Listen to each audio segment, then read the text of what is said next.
Arash Madani joins us back in studio to talk football. It's been a crazy couple of weeks, and we got a lot to get to, but thanks for joining us, Arash. Sav, always good. Conference championship weekend. Let's go. Okay.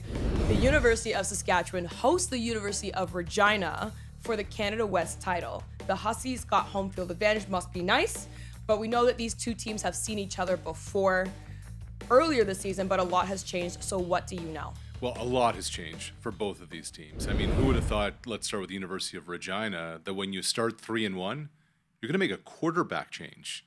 Noah Pelche led the Rams to a Hardy Cup conference title last year, and he began the season as their starting quarterback. But then it was a move that they made over there in Regina, and it's Owen Sieben who has come in, and he's kind of a little change of pace running back that when the pocket breaks down, he's not afraid to go run with it, a higher percentage thrower, so that's what's happened there. Meanwhile, University of Saskatchewan, best quarterback in Canada West, the Huskies have been without him for a month. Anton Ammonrud has been out with an injury. They've said the job is his when he's healthy, when he's ready to go. In his place has come Jake Farrell, and he's 4-0 as the backup. I mean, he doesn't have the arm strength of an Ammonrud, but they basically told him, Sav, just stay within the offensive system. Trust the structure. Don't try and do too much, and go. And 4-0. So a lot has changed for both teams with both of their quarterbacks. Well, we got both teams, as you kind of mentioned, in Canada West, starting their backup quarterbacks, right? That doesn't happen every day. So can you go a little bit further into why this is happening? Well, what's so interesting is we get so caught up in quarterbacks. But you take a look at the University of Regina, they're a run-first offense. Like Marshall Erickson has been their bell cow. He has done it all for them as a conference all-star, except third quarter last week, Erickson goes down with a serious injury. My sources tell me Erickson is out for this game. And Regina has not been in this position before. Wow. It's going to be running back by committee, and they're going up against one of the strongest, one of the most physical defensive fronts in all of U Sports. Sav, over at U of S, the Huskies the last few years, they have emphasized defensive line in their recruiting. This is going to be as physical a football game as you're going to find, and Regina's without their top player. Let's head over to Laurier. They had what appeared to be a pretty squeaky clean season. Must be nice there. Sure. They cruised into the Yates Cup, but Queens, on the other hand, they're a little bit more, maybe a bit more stressed. They had a large deficit at the half to Windsor, but still found a way to come out on top. Third Yates Cup in 5 years for the Gales. Arash, they got to be careful. Some might even say that they're building a reputation having so many appearances in such a short amount of time now. Yeah, they're building a program over there. They may have built a program over there. Mm-hmm. Steve Snyder's in his 6th year as the head coach with the Gales, came over from Western, and prior to that, St. F.X. They have a mantra over there at Queen's, Sav, which is stay steady. Mm. And it's easy to say it. It's another thing to be it, and they lived up to it, especially in that playoff game last week at Windsor. You mentioned they're down double-digit points in the third quarter. And then Alex Vraken, their quarterback, went deep on back-to-back throws to Logan Walton, and that absolutely changed the game. It was almost as if there was like this collective sigh of relief on that Queens sideline. They stayed steady. And from there, they went to the ground game. They went to Jared Kasari, who ripped off a huge run at the beginning of the fourth quarter. Got to give a shout out to Liam Silverson, who just had a great block off the backside edge on the touchdown run. You know, around Queens, there's this belief that they can get it done. There's this belief that it's about us. And now, as you mentioned, their third Yates Cup in 5 years, their biggest test coming up against Laurier this weekend. Let's go a little further east.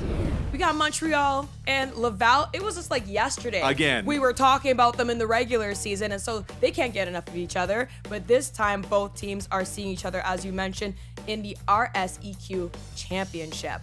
Big deal.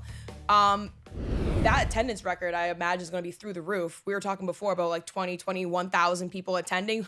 What's the attendance record going to be with this one now, with the rivalry? You know, it is the biggest rivalry in Quebec sports. Mm-hmm. And for those old enough to remember the old Habs Nordiques rivalry, this is it. This is the 2025 version. It is fierce. It means something. It's as cultural as it is sport. And the football reflects it. Like, it is defensive minded, points are hard to come by, and you have two of the best defensive units in all of U sports going at it with one another. And Sav, you mentioned it. Like, the third time you play each other, there's no secrets. Yeah. Both teams know each other. The players have come up in the same era against one another. There will be, like, no one's reinventing the wheel, but there's going to be some curveballs here. And I was speaking with some people around the Caravan. They said, look, we've got some stuff in our game plan that we've kept in our back pocket, that we've repped in practice, that we haven't shown on film yet. Laval has been the dominant team, but Montreal is right there. It's been the two of them, since 2002. And another edition in front of 20,000 plus people in Quebec City. When Laval won a few weeks ago, they picked off four passes and had a punt block for a touchdown. So if I'm Montreal, I got to clean that up. Look, you got to protect the football. Yeah. Montreal's got 2 losses this year. In both of those defeats, they lost the turnover battle. So this game comes down really to 2 factors. Ball security, the old football line, ball security is job security. Yep. And who's going to win the battle at the point of attack? Who's going to win at the line of scrimmage? And with those big fellas up front, this becomes as much attitude as anything else. So kind of put it all together, and it's going to be a show down there in Quebec. We talk about Montreal and Laval seeing each other a lot. We got to talk about St. Mary's and St. FX because they're seeing each other for the 4th time in the Loney Bowl in Halifax. But there's a little something about St. FX's, clutch quarterback action, specifically in the 4th. Can you go into that? So last week, playoff game, Bishops comes to Antigonish, and my Mighty Gators are leading with under 2 minutes to go. And Silas Fagnon, St. FX's quarterback, steps onto the field at his own 24-yard line, trailing by a point. Again, under 2 minutes to go, 5th-year quarterback. And Sav, he's saying to himself, this isn't going to be my last game ever playing university football. And so he begins a march. He begins a drive.